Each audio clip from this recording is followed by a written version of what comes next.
ایک ہوتا تھا نیشنل ایلین رجسٹریشن اتھارٹی، جی وہ لائک نادرا جیسے ہوتا تھا، وہ بھی باقاعدہ رجسٹریشن کرتا تھا. اس طرح یہ جو تارکین وطن ہوتے تھے انہیں کارڈ ایشو کیا جاتا ہے، تو وہ اس کارڈ کی بنیاد پہ جاب بھی کر سکتے ہیں. صحیح. دیکھیں ہمارے ملک میں یہ سانحہ بھی ہوا ہے، عمیر یہ آن ریکارڈ ہے کہ سابق وزیر اعظم جب پی ٹی آئی کے چیئرمین پرائم منسٹر بننے کے بعد پہلی مرتبہ کراچی تشریف لائے تھے تو گورنر ہاؤس میں بیٹھ کر انہوں نے ببانگ دول اعلان کیا تھا کہ ہم افغانیز کو شناختی کارڈ بھی دیں گے، نیشنلٹی بھی دیں گے، برمیز کو بھی، دوسروں کو. ریزن کیا دیا تھا انہوں نے کہ جناب ان کے پاس کارڈ نہیں ہوتا، یہ بے روزگار ہوتے ہیں تو کرائم کرتے ہیں. بھائی کرائم کیسے کرتے ہیں؟ آپ انہیں باہر نکالیں، آپ سارے وہ کریں. کرائم کی اجازت تو خیر نیشنل کو بھی، ملکی کو بھی نہیں ہو سکتی، مگر ان کے لیے جواز ہمارے ایک پرائم منسٹر نے یہ پیش کیا تھا، اس کو بڑا ریزسٹ بھی کیا تھا، ہماری طرف سے ریئیکشن بھی آیا تھا. تو میں یہ سمجھتا ہوں کہ ایک کام جب شروع ہو گیا، کل 2 لاکھ کی تقریباً انہوں نے بتایا کہ یہاں سندھ میں اور پنجاب میں بھی یہ پوری کی پوری تیاریاں. اور میں نے پہلی مرتبہ دیکھا کہ 2 وزرائے اعلیٰ نے ایک ساتھ بیٹھ کے اجلاس کیا، اس سے پہلے کبھی نہیں. ایپیکس کمیٹی ضرور ہوئی، وہ بھی لیکن اسلام آباد میں سندھ میں بیٹھ کے ایک اجلاس ہوا، اور وہ کچے کے علاقے کے ڈاکوؤں کا بھی طے کیا گیا، اور یہ الیگل امیگرینٹ سے ان کو باہر کیسے کرنا ہے اس کے اوپر بھی دیکھا گیا. لیکن ہمیں بحیثیت پاکستانی، چاہے ہم میڈیا پرسن ہو یا کسی بھی ادارے میں ہو یا پڑوس میں ہو، بتانا چاہیے. اگر آپ کو ڈر لگ رہا ہے، میں بار بار لوگوں سے کہتا ہوں، آپ کے پروگرام میں بھی کئی مرتبہ کہا ہے، آپ ایک انویلپ لیں، اس کے اوپر لکھ دیں ISI لکھ دیں، آپ MI لکھ دیں، IB لکھ دیں، CTD لکھ دیں، کوئی بھی ادارے کا ہمارے نام لکھ دیں، اور نیچے لکھ دیں کہ جی آپ کے ادھر فلاں جگہ پر یہ مشکوک ہے، یہ نہیں ہے پاکستانی. وہ ادارے کام کر رہے ہیں، آلریڈی کام کر رہے ہیں، ہو چکا ہے کافی سارا. پوائنٹ آؤٹ ہوئے طارق روڈ پہ بھی، جامع کلات، بہت ساری جگہوں پر پوائنٹ آؤٹ ہوئے جو بڑی بڑی شاپس ہیں ان کے پاس، اور پھر پارٹنرشپ بھی ہے. اب یہ تیزی کے ساتھ کنورٹ ہو رہی ہے، بہت سارے لوگ ہمارے سہولت کار بننے کی کوشش کر رہے ہیں اور بہت سارے بن گئے. لیکن اگر وہ ہمیں سن رہے ہیں، دیکھ رہے ہیں، تو 7-8 نام تو میں دیکھ چکا ہوں لسٹ کے اندر جو پوائنٹ آؤٹ ہو چکے ہیں کہ اب یہ سہولت کاری زیادہ کر رہے ہیں کہ تاکہ بھئی آپ باہر جا رہے ہیں تو آپ یہاں پہ یہ کر جائیں، بعد میں ہماری آپ کی ڈیل رہے گی یا جو بھی اس طرح سے رہے گا، تو آپ کو پاکستانی بنے. اب اس کے اندر کیوں آپ اس کے اندر چکر، جب ساری چیز طے ہو گئی، ہماری بزنس کمیونٹی کو، ہمارے بزنس کو جتنا نقصان افغان ٹرانزٹ نے یا افغان انویسٹمنٹ نے پہنچایا اتنا کبھی نہیں ہوا. اور دوسرا عمر یہ ایک اور، میں یہ چیلنج والی بات نہیں ہے، لیکن میں لوگوں سے کہتا ہوں میری اصلاح کر دیں کہ افغانستان کا کوئی مجھے سرکاری ڈاکومنٹ دکھا دیں کہ جس نے پاکستان کو باقاعدہ ایکسپٹ کیا ہو. اگر کسی منسٹر نے آگے، ایون یہ کہ جو اس وقت کی حکومت طالبان حکومت، ان کی طرف سے بھی وہ صرف یہ گفتگو ضرور ہوتی ہے ہم پاکستان کی سورنٹی کے ساتھ ہیں، پاکستان میں مداخلت نہیں ہوگی. باقاعدہ کوئی ریزولوشن ابھی تک میں نے نہیں دیکھا، میں نے نہیں دیکھا کہ پاکستان کو ایکسپٹ کیا گیا. اور انہوں نے نہیں ہمیں ایکسپٹ کیا تھا، سب سے پہلے ہمیں ایران نے کیا، اور چائنا کو بھی چائنا کو ہم نے بھی کیا تھا سب سے پہلے. لیکن ہمارا یہ جو نیبر ہے، میرے ریکارڈ پہ نہیں ہے کہ بھئی ایسا ہوا. اچھا امتیاز صاحب، بالکل آپ نے بڑی خوبصورت انداز سے اس کو آگے بڑھایا. میں یہ پوچھنا چاہوں گا کہ جو افغانی رویے ہیں، اب خاص طور پر اتنے سال پاکستان نے ان ریفیوجیز کو پناہ دی، آؤٹ آف اینی کوئی انٹرسٹ نہیں تھے، کوئی ویسٹڈ انٹرسٹ نہیں تھے اس میں. پاکستان نے اپنے بارڈرز کھولے، انسانی حقوق کے تحت ہم نے یہ سارا معاملہ کیا. لیکن اب دیکھتے ہیں کہ کہیں نہ کہیں وہاں سے بھی آوازیں اٹھ رہی ہیں کہ برا مانا جا رہا ہے اس پورے سینیریو کو، چاہے وہ وہاں کے افغانی ہو جو افغانستان میں سیٹلڈ ہیں، افغانستان کی قوم ہو، وہ برا مان رہی ہے اس پورے معاملے میں کہ پاکستان جو یہ اب انخلا کر رہا ہے اسے برا سمجھا جا رہا ہے. یہ تاثر کیوں ہے؟ دیکھیں مولا علی کا قول ہے کہ جس پر احسان کرو اس کے شر سے بچو. وہ اپنے رویے کے مطابق آپ کے ساتھ ریئیکٹ ٹھہرے گا، وہ جو ثابت ہو رہا ہے صاحب. بالکل. دیکھیں بحیثیت کاسٹ یا بحیثیت نسلی طور پر میں بھی افغانی ہوں، اور ہمارے پورے ادھر شکارپور میں ایک بڑے آغا سراج دورانی والے سب وہ ہو گئے سارے اس طرف. لیکن یہ ایک نسل ہے، مگر سائٹ ہمارا یہی تھا جو پاکستان کے حصے میں آیا. لیکن ظاہر ہے کہ ایک سارا ہوتا، پھر ایک بفر آ گیا، ڈیویڈنڈ لائن آ گئی ساری اس میں کر کے. لیکن یہ جو ریئیکشنز آ رہے ہیں نا، وہ انہی اقوام کے آ رہے ہیں کہ جو ایگریشن میں رہی ہیں ہمیشہ.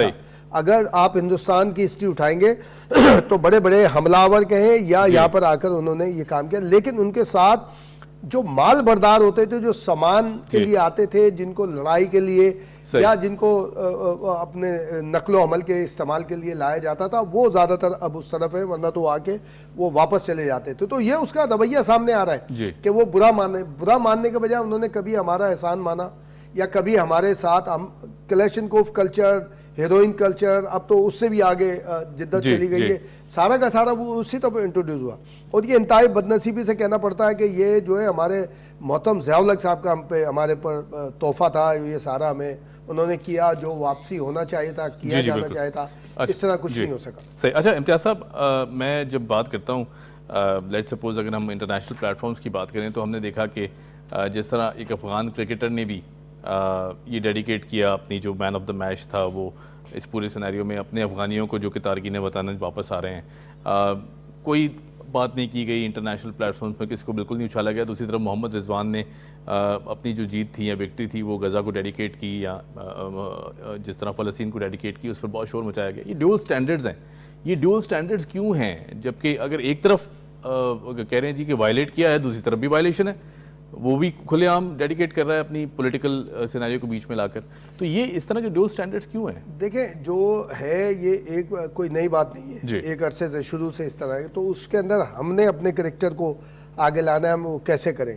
اب جیسے سیکنڈ سیگمنٹ آپ کا ہے اسرائیل کے اوپر, ظاہر ہے کہ اس کے اندر ہے ہماری ایک کولیگ ہیں ساتھ ہوتی ہیں, اب جیو میں ہیں, پہلے دا نیوز میں بھی ہوتی تھیں, انہوں نے 2 ولاگ کیے ہیں منازہ صدیقی صاحبہ نے, اور اس کے اوپر پورا یہ اسرائیل غزہ کا پورا بتایا کہ جی یہ ٹیسٹڈ یعنی وار ٹیسٹڈ زون بنا دیا ہے اس نے اسرائیل نے, کہ دنیا بھر میں جو اسلحہ وہ فروخت کرتا ہے اس کی فرسٹ ٹیسٹنگ جو اسٹیمپ لگائی ہے کہ وار ٹیسٹڈ, جو اس کے آرمز کے اوپر لگا ہوتا ہے, تو وہ غزہ کو یوز کرتا ہے. اور وہ سارا کا سارا ویپنز, چاہے وہ کیمیکل ہوں چاہے سارے, تو یہ کیوں خریدتی ہے پوری دنیا, جو دوسری بات کرتی ہے. تو اب یہ اسٹیبلش ہو گیا, اور وہ خود ایک جوش جرنلسٹ ہے, اینتھونی کچھ نام ہے اس کا, اس نے اپنی بک میں یہ ساری چیز دی ہے, جس نے وہاں پر غزہ کو کور کیا ہے کافی ٹائم تک. اور سیکنڈ جو اب جو صورتحال چل رہی ہے اس میں جا کر آپ یہ دیکھیں یتن یاہو اس کے خلاف کرپشن کے مقدمات چل رہے ہیں,